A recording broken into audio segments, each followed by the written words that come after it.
Welcome everybody. My name Stefan Friedrichowski, and we have the 14th of July, and it's now the second webinar of developing superb trading strategies. As everybody knows, this is a series of webinars, but not really a series in the sense of one part builds on the other, but it's more to give you general guideline for developing trading strategies and to get answers to your questions, but also hints from myself just how to develop trading strategies at all. So it's nice to have you here back again, and the story will be a more or less endless story because trading starts, but trading will never end as the strategies itself. We need the kind of development and this kind of adapting of strategies, and therefore we cannot stand still and wait and see.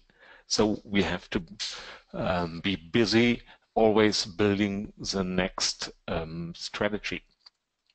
So the outline today is quite simple. 4 topics. One, because I got a few questions about recordings or sheets, if you want to have those sheets.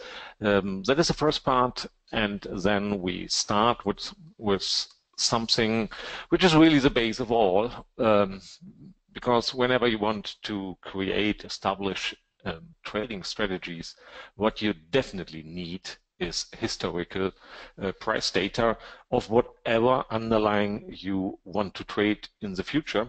So whenever you start, you need historical data. And what I want to share with you is my personal sources. All those sources are free, and you don't have to pay any money to get those data.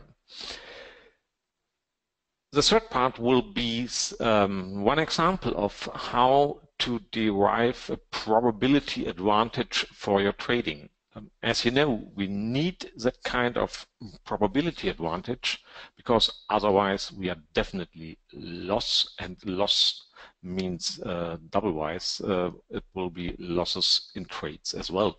So we need that probability advantage, and based on just those historical data of euro, US dollar on an H1, so an hourly base, we can already see a good hint of what a strategy on that underlying might be using power candles, so big candles in the chart.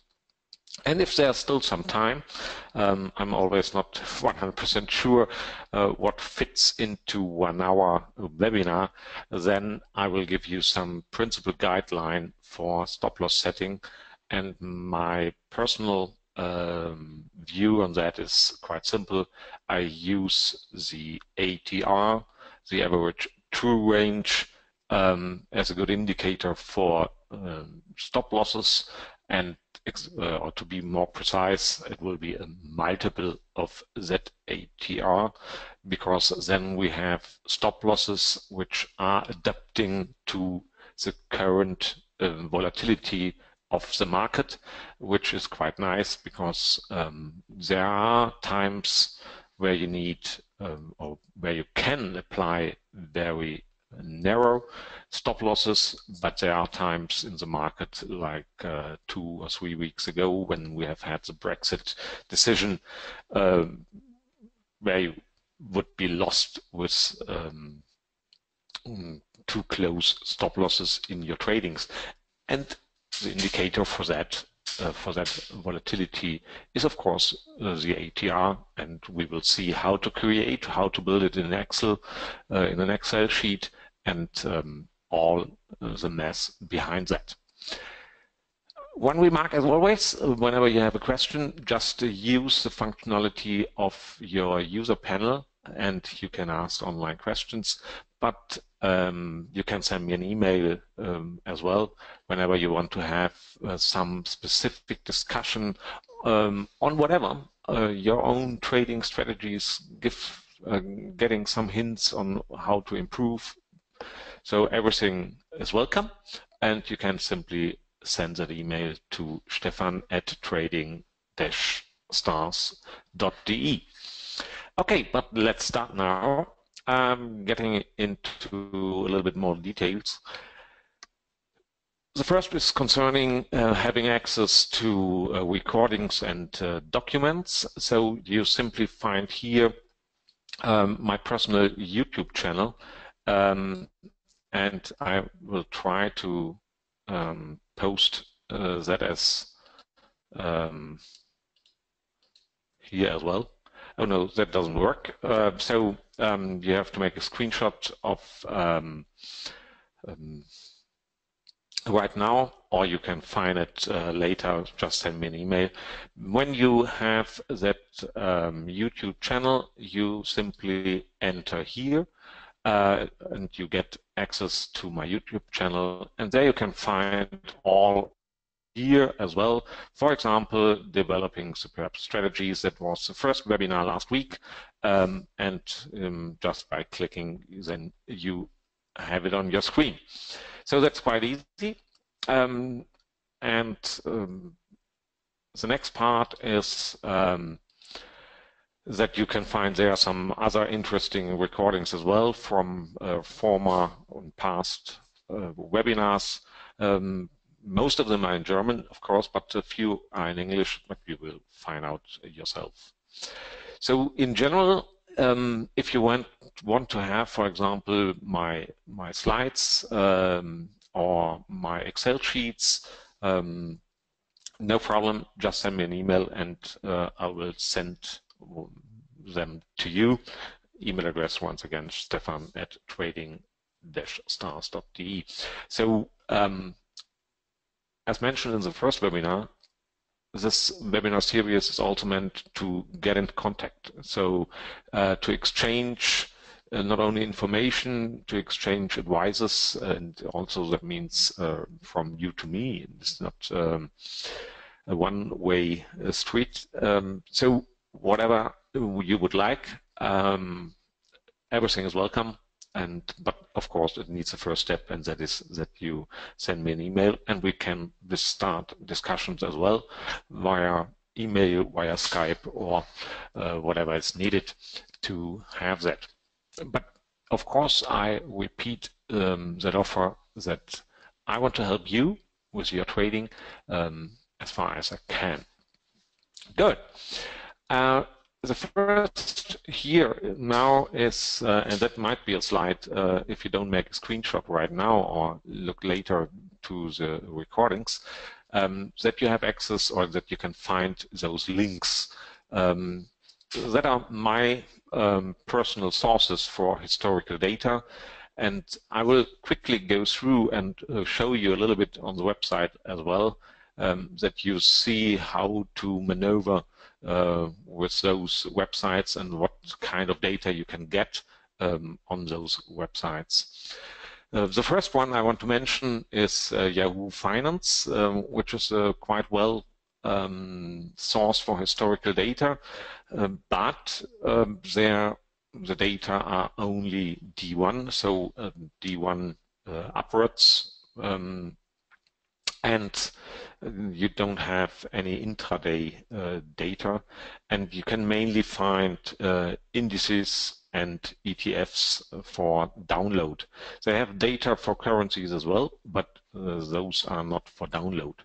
So if I want to show you a little bit here, let me press it, and then it opens the web browser.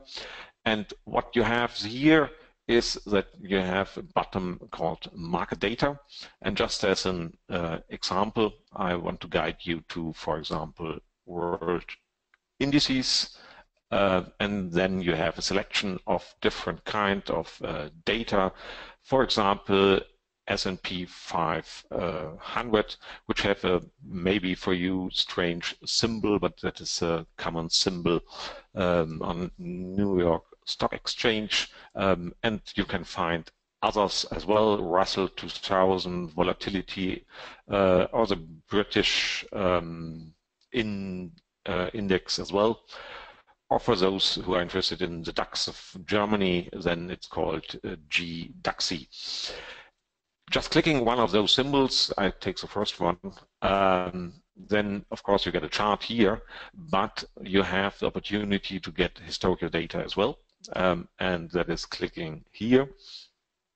Then you have access to historical data, and you see already the download button. But first, what you have to do is here to enter a different time frame, whatever you want. But of course, you have to follow the guide here. That means we need to write it down like this one here. And let's take as an end date yesterday, and you press apply. And you press apply once again, then you have all the data here. And if you press download, then you get those data, including volume. It looks like this.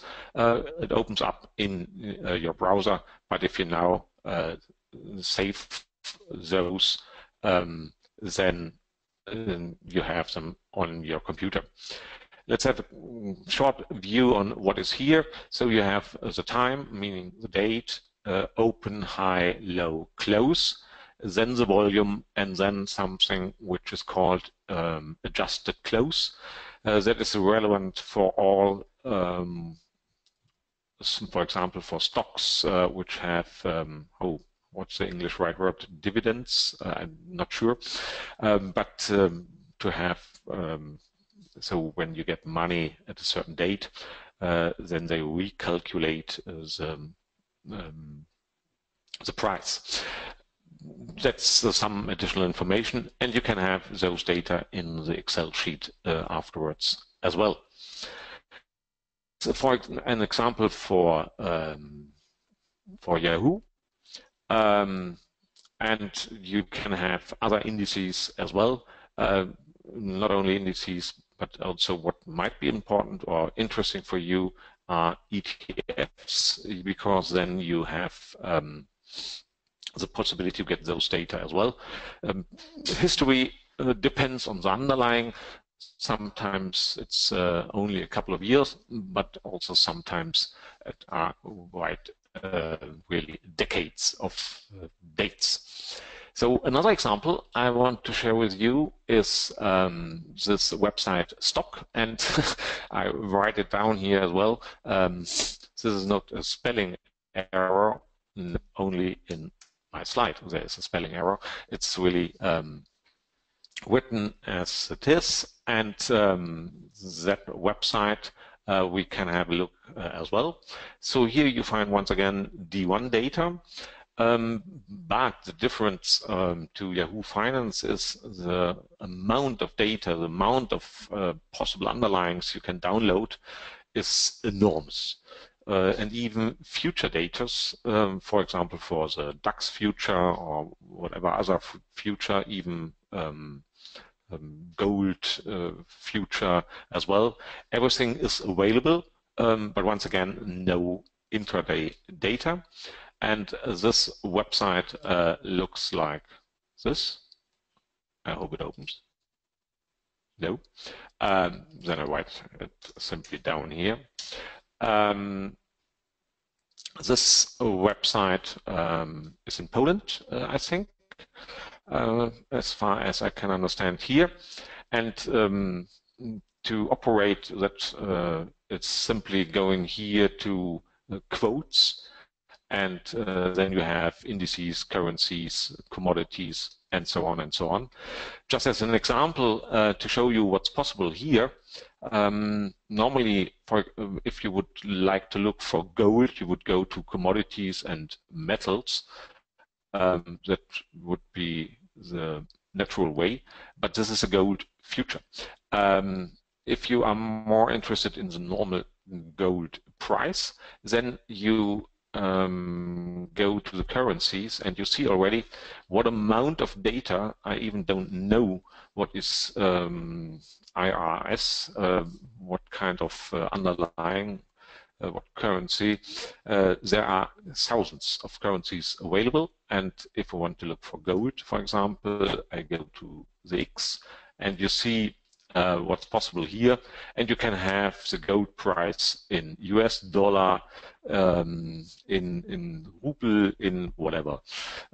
So even that is possible, but what I want to highlight is simply if I go to the gold price in US dollar and click the historical data, then you can see how far you can go into the past of data.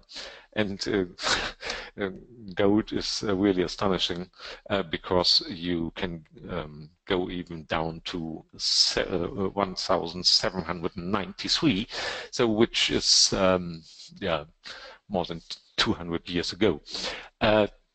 Not every there's not a price for every day, but if you want to have a look to that as well, it's astonishing.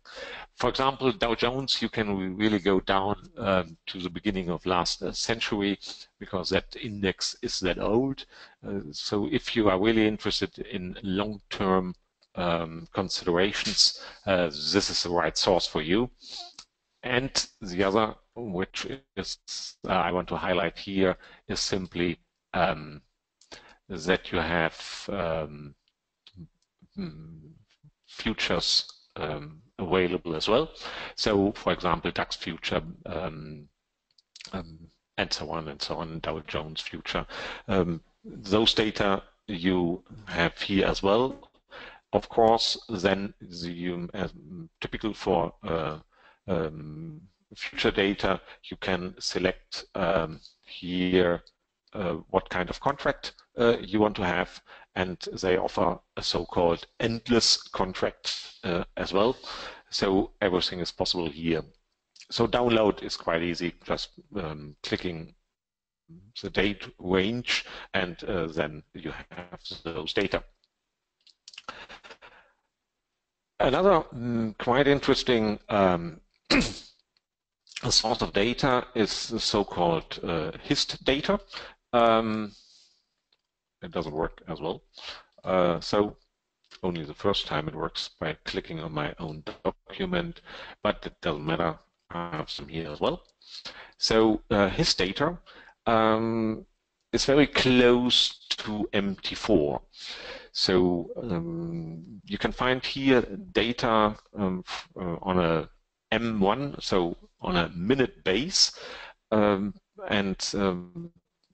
what little bit critical, or might be a little bit critical for you, because you have to find a way to transform those data, because the timestamp of all those data here is the New York time. So if you, for example, go for DAX values, being a German or interested in the DAX, then the DAX opens at 2 o'clock, which means that is 2 o'clock New York time, and that is then, of course, 8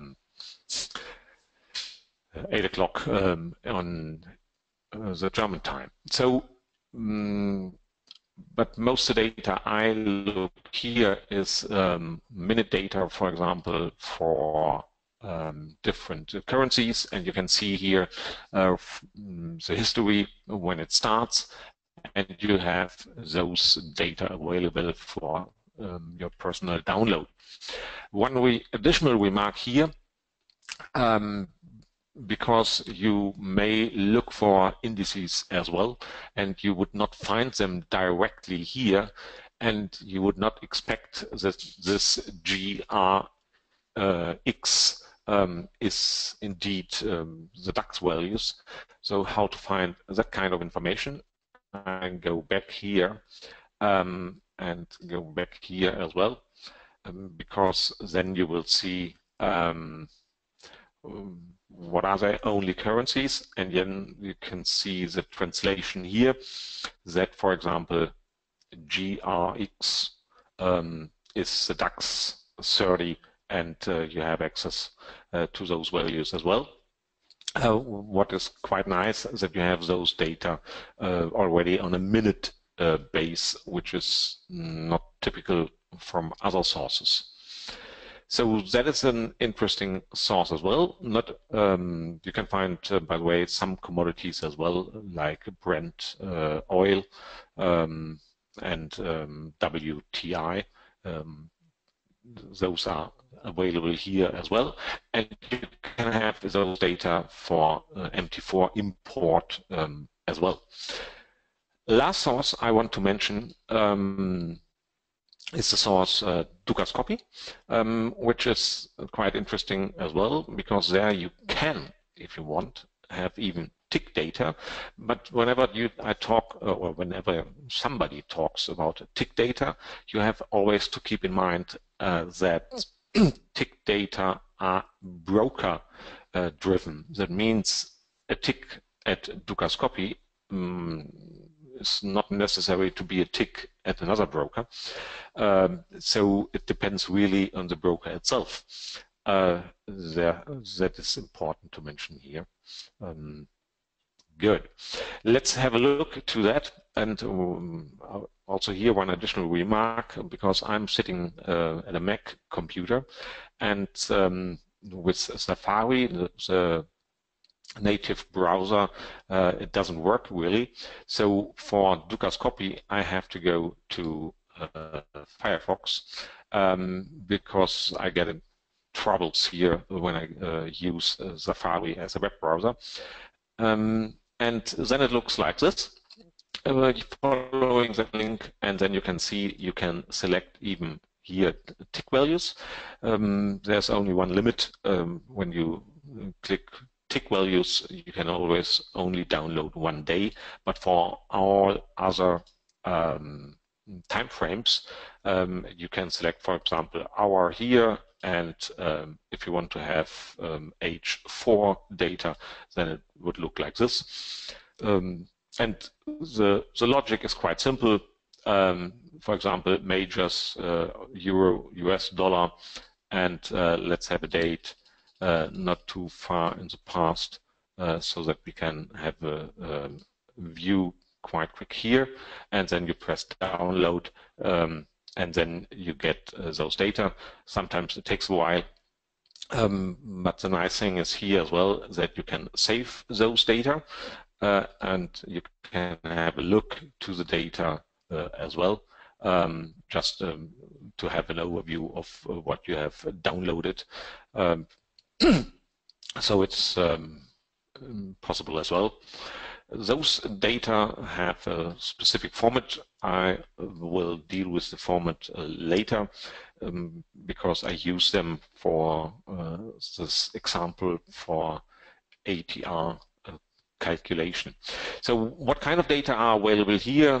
Forex, of course, everything I personally need. You have some as always, that is nice here. Not really nice, but it might be misleading.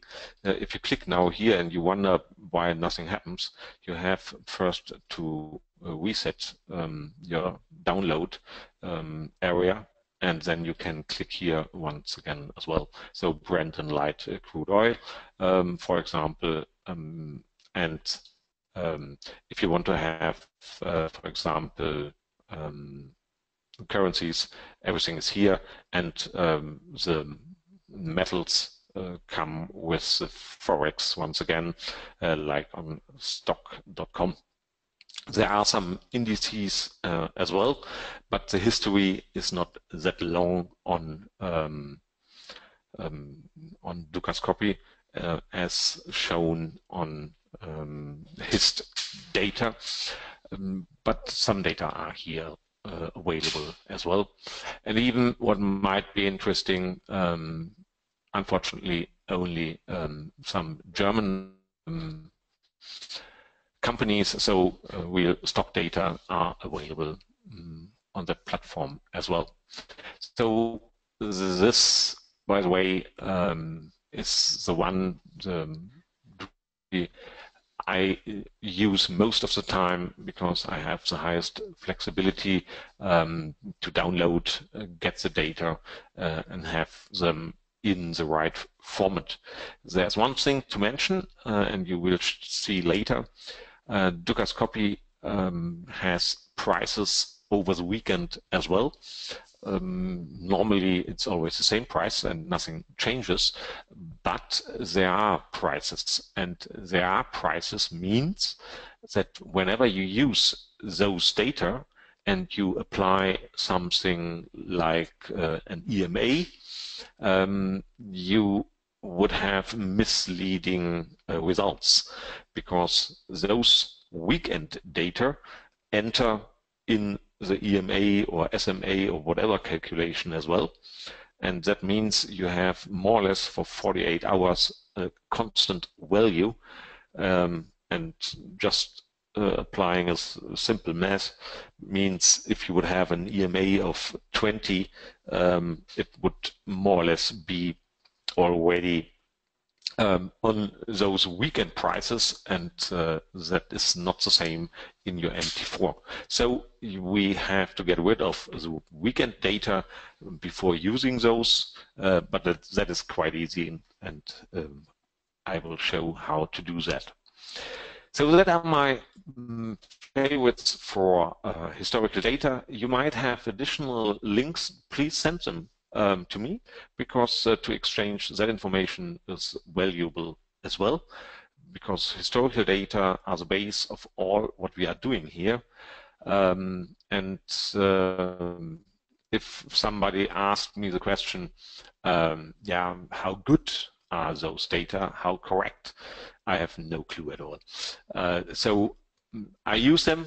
I do some cross-checks on those data, like comparing high and low, and of course high should not be lower than the low, for example, and that is always okay.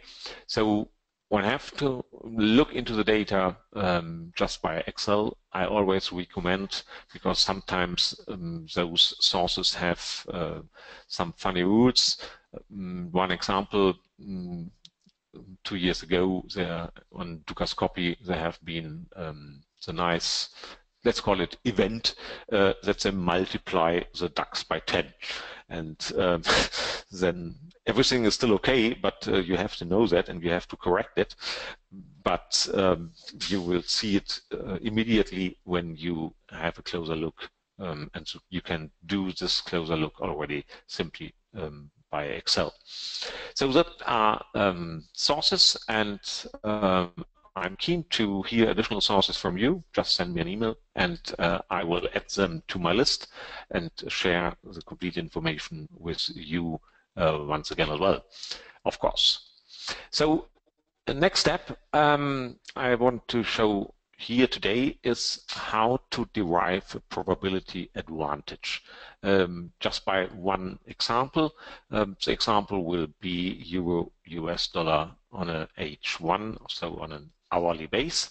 And the reason to simply look for a probability advantage means that is exactly that what we need for trading. I always repeat that maybe strange question, that whenever you open a trade, you are instantly in the minus, so you have a loss. And that is something which is one driver to have a certain probability advantage in the trading strategy, of course, because it's not just throwing a coin. That is not enough. Even throwing a coin has, of course, a probability of 50-50, but since we have to pay our trade instantly, we are in the minus. So it's really comparable to playing, I'm not sure whether roulette is the right wording, but just when you have money on black or red, but don't forget there is a 0 in the 49 numbers if it's 49, and the 0 means everybody loses, even red and black, and it's similar to that basic observation on that table. So we need a probability advantage. And just as an example, I want to share with you that those power candles, and I mentioned those power candles already in the first webinar, might be a good source to get trading ideas, to get a trading strategy up and running, and how I do my work with that basic observation that a power candle might bring us example for first strategy. I first want to have a short view on a chart here, because the actual Euro US dollar chart and in a H1 chart. And you see, we have normally typical kind of candles, candle bodies, and differences between high and low of a candle. In most of the cases, they have similar size, but sometimes, like here, and everybody knows what date that is. That was in the night from the 23rd to the 24th of June, so it was in the night of the Brexit decision. Then we have big candles. And to have a view on big candles in a chart, there's an easy trick to do that. You can use the ATR, but you use it, the ATR, with a 1 bar period. So one candle period is normally not what you might use, but this shows you the candle itself. The only disadvantage is here it shows you what I will not use later. It shows you the difference more or less between high and low, and the special kind of gap consideration as well, but that is not the topic right now. So it's the real complete size of the candle, but that is not the way how I personally define power candles. In this case, it's not very different, because we will have a look to that candle where my cursor is right now. This is a big candle, and the candle body. The candle body is defined being the difference between open and close. The candle body itself must be big as well. So when I talk about power candles, I mean always the candle body and not the difference between high and low. This is ATR example just to illustrate where those power candles appear in the chart, give you already a hint, but then you have to look, hey, how big is the body itself? And the basic question, and by the way, the Brexit decision is not the best example, but as you know already from my previous descriptions, that statistic 1, so just one example, does not tell you anything. So here we have a big candle as well. I have no idea right now what has been on the 3rd of June, but doesn't matter. So we have a big candle here, and then we see afterwards, okay, the price goes up further. Okay, and this kind of observation, the price follows the power, the candle, the power candle. That is a basic observation I and also several other people have made, that something goes on when a power candle appears in the chart. But of course, now the question is, what kind of typical movement goes on when such a candle appears in your chart?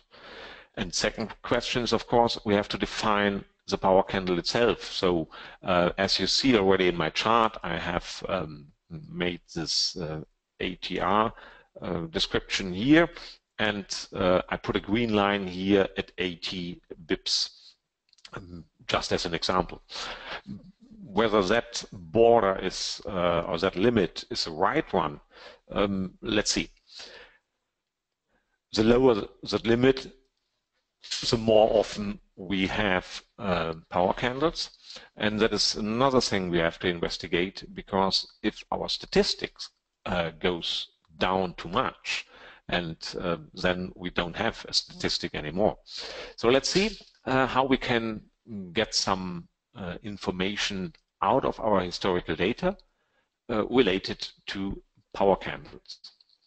In this case, I show you directly the result, but I want to show you a little bit of what I have done in that Excel sheet. It starts here, and let me make it a little bit bigger, then you can read it a little bit easier. So that is the original input from Dukascopy. Import those data, or download the data, and then import in Excel. And what we have is the date, the time of the candle, and then of course open, high, low, close. And what I have done here in the Excel sheet is first write very simple. I subtract close and open because then I have the body of the candle. So that's the first step, just to have that number, and that is still a number with a sign, and the sign is telling me, hey, it's a short candle or a long candle. So whether it's a candle going upwards or going downwards. So minus means downwards. And in the next cell here in Excel, and I highlighted a little bit like this one here, I do the comparison to a certain limit. Oh, here's the language is vice versa, so the language of the Excel sheet is German. Anyhow, so that is the limit. Schwelle means limit, and we compare the absolute value of our body of the candle with that limit. And if this is fulfilled, then I get a 1, and is it not fulfilled, then I get a 0 in my Excel sheet. So whenever I have a 1 here, for example, I know in this case at 2:00 p.m. on the 8th of January 2004, there has been a candle fulfilling my limit, and I get a note in my Excel sheet by having a 1 in that cell. And then I will recognize the sign of my power candle, and that means I simply take the sign of the difference of close and open, so indicating whether it is a short or a long candle. And what I do then next, you will see here, just looking to what happens. My question, what I want to investigate, is there a typical going on when a power candle occurs? And what I do here is simply looking from the moment of the power candle to the future. Looking to the future is normally not good in dealing with strategies because we cannot look into the future when we actually trade. But for this kind of investigation, it's a very good idea to see what typical movement of the price do we have after a power candle. And you see, I simply go for the difference for 1 hour. Here, this 1 means 1 hour. And in the neighboring cell, I look what happens after 2 hours. And so on, and so on. So what happens after 3 hours. But I always do those steps only if a power candle occurs. Doing so, I have the next 24 hours on my radar. And so I ask the question, is there a typical movement within the next 24 hours after a power candle occurs? And one final remark on that Excel sheet, I use the sign as well. So everything is calculated in the same direction. What does it mean? After a long candle, I expect the movement further upwards. And after a short candle, I expect the movement further downwards to the south. What I calculate here is always the movement into the right direction. And therefore, I can add up everything later in order to get an average movement always into the right direction, and the direction means into the direction of the power candle itself, and I can add those power candles up. This is exactly what I do in that cell. So I look for a little bit more than 80,000 candles, which is the 12 years of euro US dollar. And exactly that sum, so this sum, what does it tell you? 0.18239. That is the sum of all movements after a power candle within that limit. The sum of all the movements after those power candles. If you would divide it by the number of power candles, you would have the average movement, but that is still the same, and it does not show you something new information because it's only a scale and nothing else. So I sum up all the movements after a power candle occurs, and sum up after 1 hour, sum up after 2 hours until 24 hours. So now we can have a look to this chart, because what we have here is now the average movement, or the sum of all movements, which is scaling wise the same. So that is the average behavior within the next 24 hours after a power candle occurs.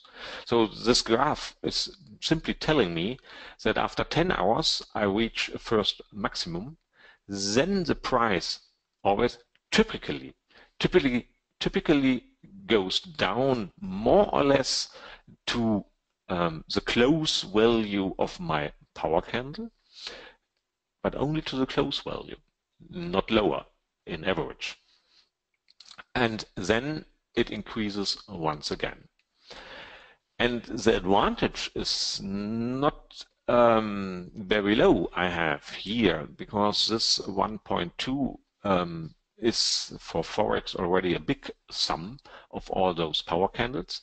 And I have one additional information here as well. How often does that kind of power candle occur in my chart? So what does it mean? If we have a limit at 40 bips, and I do here, by the way, right now everything in absolute values, For at least for indices, I wouldn't always use a percentage consideration, because DAX has been at 1,000 10 years ago, or a little bit more, and is today at 10,000. So we need absolute movements would not be meaningful here.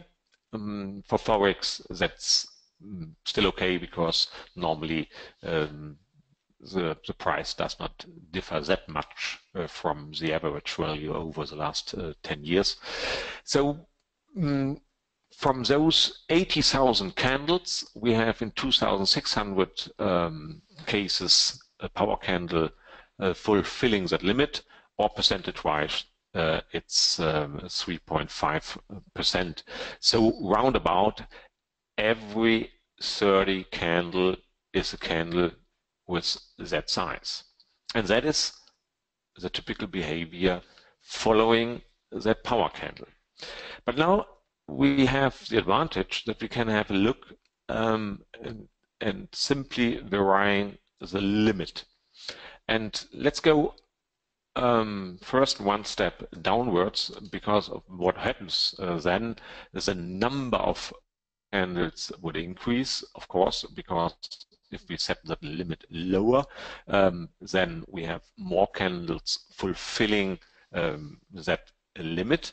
We still have a typical movement here, and it's not that different. But now let's go into the other direction, where when we get less power candles, so 50 bips right now, and this kind of behavior, and I will enter a few numbers as well, and we will see that we get a little bit different behavior always. And finally, we go to my favorite here, and that is in this range, 70 to 80 bips. Why do I call that my favorite? Let me simply go to the 80 bips as well. My favorite is this one, so I go one step back to the 70 bips. The reason is quite simple, because here I have more or less constantly upwards movement. Okay, I know here are some, let's call them drawdowns, which is not the right description, but it goes already into the direction of a drawdown. So what do we know now? So we know, just looking to the numbers, if we apply a limit of 70 bips as being the definition for a power candle, then we know that we have nearly 500 cases in the last 10 years. But still, this number is high enough to call it statistical relevant. If I go further upwards, then the number would get too low, and we cannot talk anymore about an average movement. So, looking for that, we get now an idea of what might be a good trading strategy. So the idea is now looking for power candles, body definition, so not the high-low definition, but body definition, looking for candles with 70 bips, and then what does it tell me if I have a sum up chart for the next 24 hours, which goes simply upwards. That would mean I have to trade into the direction of the power candle, and I would have to open the trade just when the power candle occurs. So because all my considerations here are based on the difference to the close value of the power candle itself, it means go long if you have a long power candle, and go long immediately. So don't wait for any getting down or even going down to the opening of that power candle. No, go long immediately when that kind of candle occurs. Because now this sounds like a recipe for a trading strategy, which it is, I have to remind you that to the risk disclaimer on my first page. Of course, what I tell you is nothing else than interpreting my Excel sheets, but everything you do with your trades, you do for your own. That remark must be made, especially now. So we have already a hint for a strategy. Go in a trade when a power candle occurs, go in that trade immediately, and go and we can expect a probability advantage to have success with such a strategy, because in average we see that it works. I know that is already an idea of a trading strategy, because we simply don't have additional elements. And additional elements, the first we need is a stop loss. We cannot enter simply a trade and then wait. So we need a stop loss definition for such a trade. And what we need as well is a target. Based on what I have done here, the target is quite simple. Wait 24 hours after the power candle and then close the trade. That would be the pure translation of that Excel sheet into a trade. Is that the best one? I don't know, because I haven't done this kind of consideration for a longer period, at least not in that Excel sheet. It is easy to do, but simply not being done. So that is, we need a target, time-wise, or like here, to close a trade after 24 hours, or we need a target in terms of a real take profit. That is possible as well. But what we have to take into account, if we go for a longer period, then of course we have swap costs as well, which we have to calculate in those trades as well. And even a 24-hour limitation does not protect you from having swap costs, because the kind of power candle might appear at 8 o'clock p.m. and only a few hours later those swap costs would enter into the trade. So nevertheless, we have a good basic idea. We have only with a few clicks in Excel getting an idea of a trading strategy following power candles. We can do the same kind of investigation on other underlyings as well, and not even only on currency values. We can do it like for gold. We can do it for indices like DAX or S&P 500. Everything is possible. When we do the final trade consideration, then we have to take into account the spread, for example, as well, and therefore some underlyings are more favorable than other underlyings. Okay, this is already a first idea for a strategy, but now let's have a short view into an idea of a good stop loss. And going back to my slides, the next slide is telling you how I normally, in more or less every strategy, not in every, but more or less in every, I use the ATR, the average true range, as a suitable stop loss for my trading ideas. And I use it not as it is. So normally the average true range is simply calculated for a certain period, which is nothing more or less than averaging, for example, 20 candles. And what I use is a multiple of that ATR. Why using a fixed period for that ATR and then a fixed multiple on that calculated ATR as being the stop loss? The simple idea behind that the ATR shows you the volatility of the market. And the volatility of the market is quite important.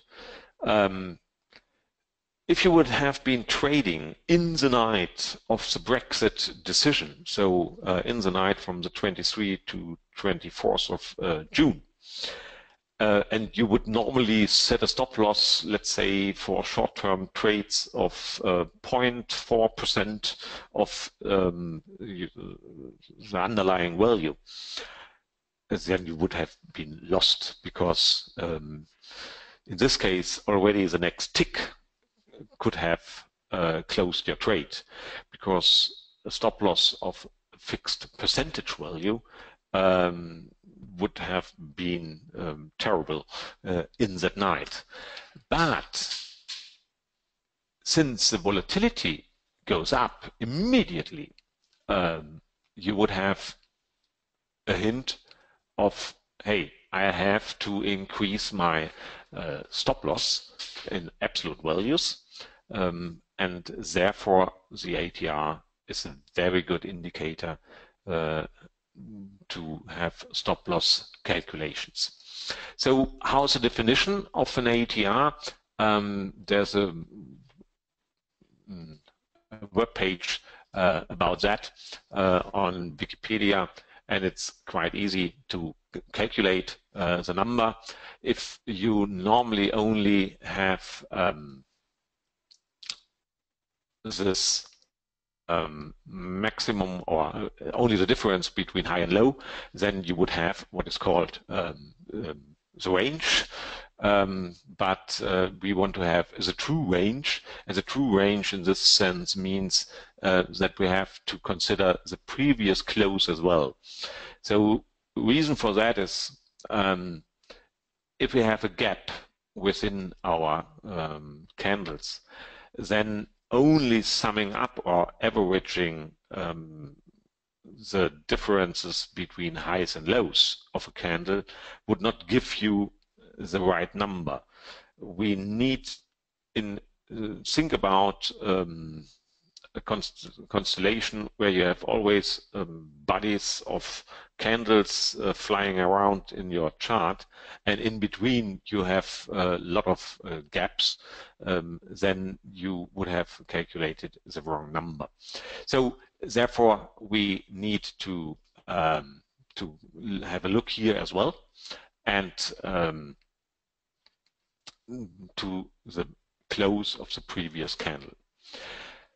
So now I will go further on with the ATR calculation and consideration, doing it in Excel as an example. I will do it next week, and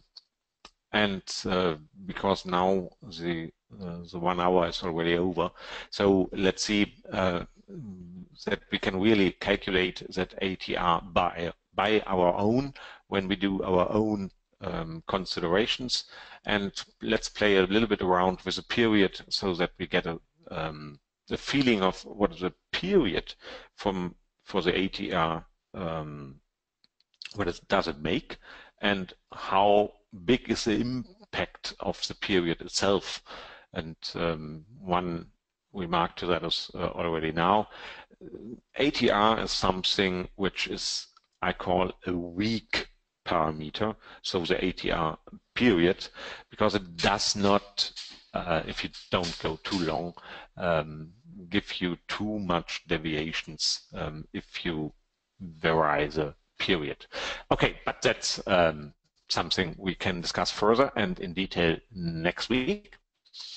Nevertheless, I hope you get a few more insight into how to develop trading strategies. It was a little bit around power candles and how to find statistical evidence of what goes on when a power candle occurs. We have done this in the Excel sheet, and we have had the first view on the stop loss calculation I typically do for all trading strategies. Yeah, and finally, once again, the request for feedbacks, questions, just use it, just send me an email. And of course, many thanks to Argus FX having those kind of webinars here, and to continue those webinars then next week. That's for now. I wish you all a good time, good trades, and hopefully see you back in a week. Bye-bye.